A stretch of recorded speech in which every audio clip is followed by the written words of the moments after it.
The Other Side of the Coin is an educational program for the Ziba Foundation website viewers. Your host, Zia Ghavami.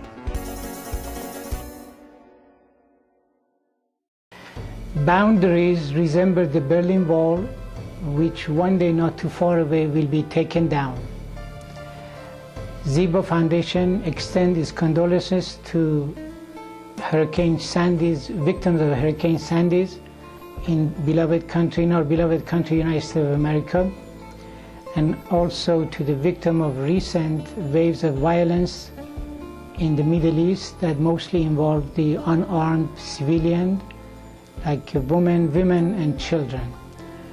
I'm Zia Ghavami, co-founder of Ziba Foundation. Today we are going to talk about the following topics of interest.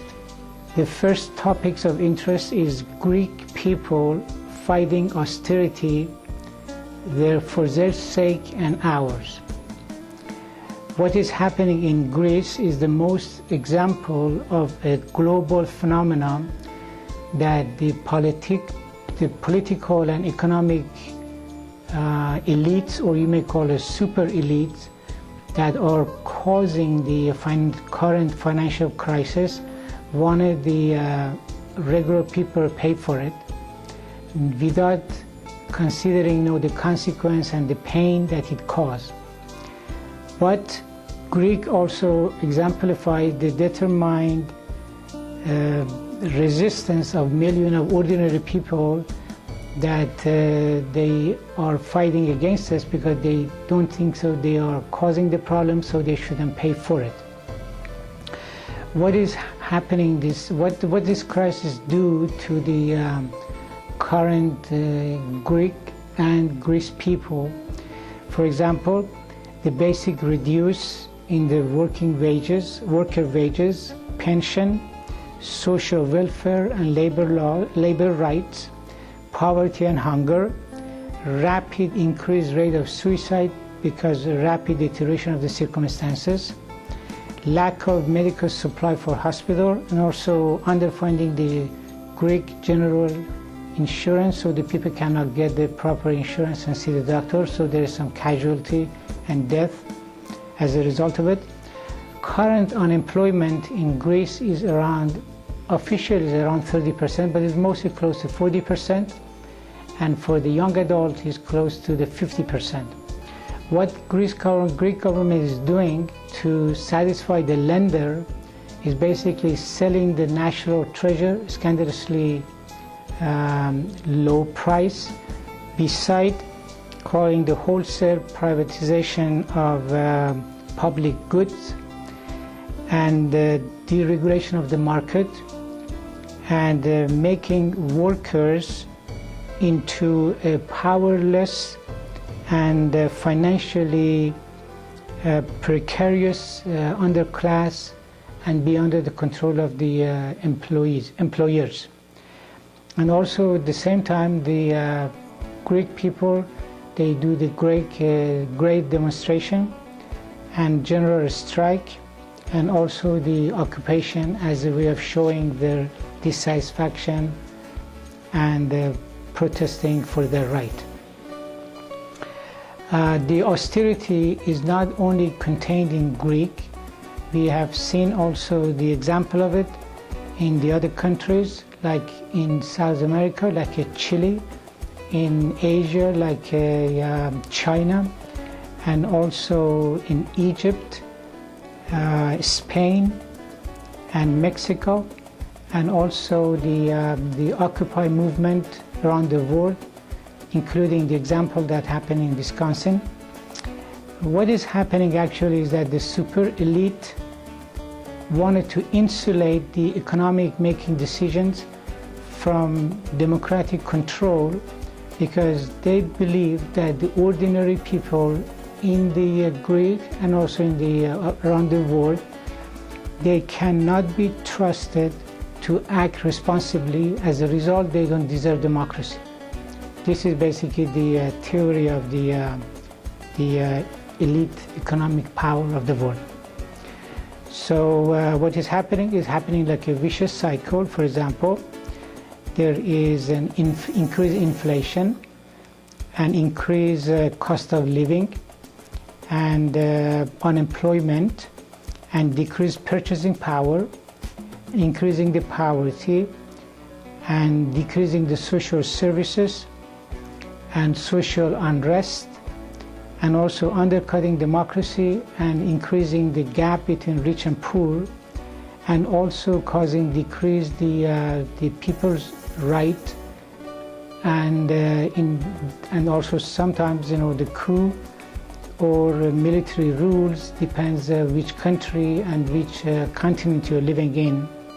As a result, there is an evaporation of the middle class, and there should be a security and army powers that filling the gap in order to keep the interests of the elite in place.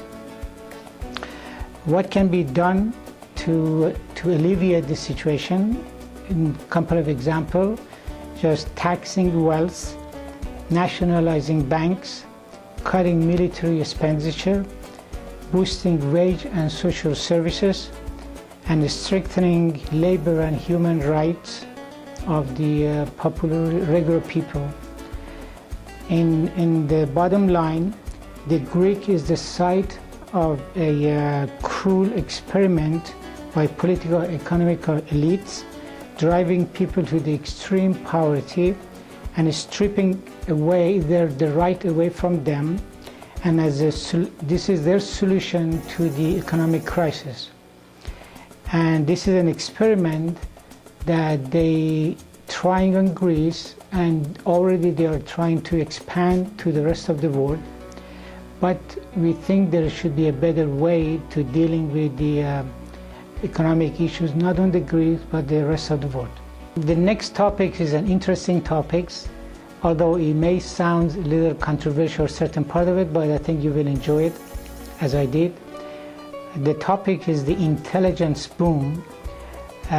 James R. Flynn, it's a political philosopher that after the age of 50, he started paying his attention to to psychology, and as a result of his searching and researching, he come up with the idea that these days we call Flynn phenomena, but simply Flynn or Flynn effect. What the simply Flynn effect means that there's a strong tendency for nations, national average intelligence or IQ to rise over time.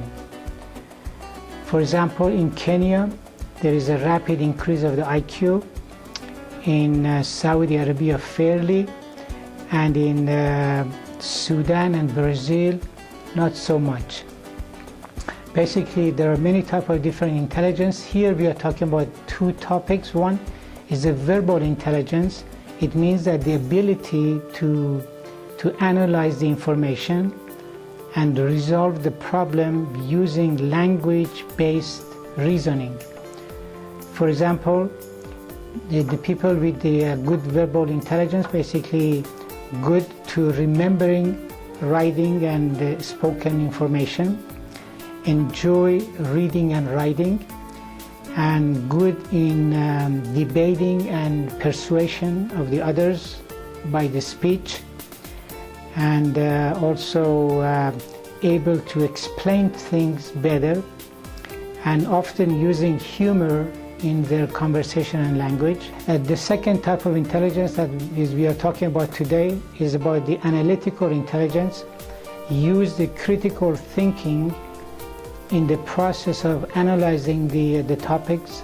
For example, the people with the good analytical intelligence, they are good in judging, evaluating, and also comparing and critiques, and explaining why and examining things. So basically there's two levels of thinking that we are discussing now. For example, Ms. Flynn believes that we are getting better in puzzle and the similarities, not better too much in mathematics, and we are getting better in vocabulary and information, mostly in adult, but not too much budging in children. And also Mr. Flynn believes that we are more modern human than smarter human. If you want to call us as a smarter human, is okay with Mr. Flynn, but he thinks that we are modern human because modern human sees world through specific scientific spectacles. So basically thinking more realistically when you're looking at the problem. The intelligence, as you know, the IQ is average is between 80 to 120. With the 10% they are below 80 and there are 10% above 120. For example, Einstein, the IQ is 175, and as an example, the verbal intelligence, if you usually increase till mid-age and then gradually decrease, but there is a bright box over here, or a bright bonus over here, meaning that if you belong to high level of intelligence, then there's going to be a gradual decrease by the age, but comparing with the person with a low level of verbal intelligence, at the age of 80, you could be as good as 18. But with the analytical intelligence, usually peak of the teenhood, and there is a bright tax. It means that your verbal IQ will atrophy and decrease.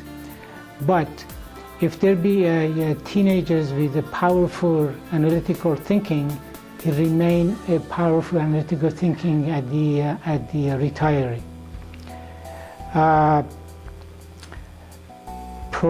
You want to prolong your cognition power.